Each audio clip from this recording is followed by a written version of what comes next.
Hamisa Mobeto leo anasherehekea kumbukumbu ya siku yake ya kuzaliwa, na kama ulivyoona mume wake Azizi Ki amemwandikia maneno matamu sana kwenye siku yake special kwa mkewe. So Hamisa ameshare picha hizi na yeye, alafu akaandika, ni siku yangu ya kuzaliwa leo, naadhimisha mimi safari yangu, nguvu zangu na moyo wangu, ninapoona yule msichana mdogo ndani yangu, kwa kumpenda mwanamke aliyekuwa leo na kumpa toleo la zamani la mimi, usalama, upole na furaha aliyostahili siku zote.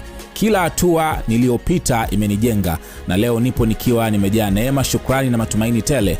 Na mwaka huu mpya uniletee amani moyoni, nitoe kwenye giza na kunipa mwanga kwenye njia yangu, na kunipa furaha inayoingia mpaka kwenye kina cha roho yangu. Happy birthday Mama Fantasy, happy birthday Mama Dylan, happy birthday Mrs. Azizi Ki.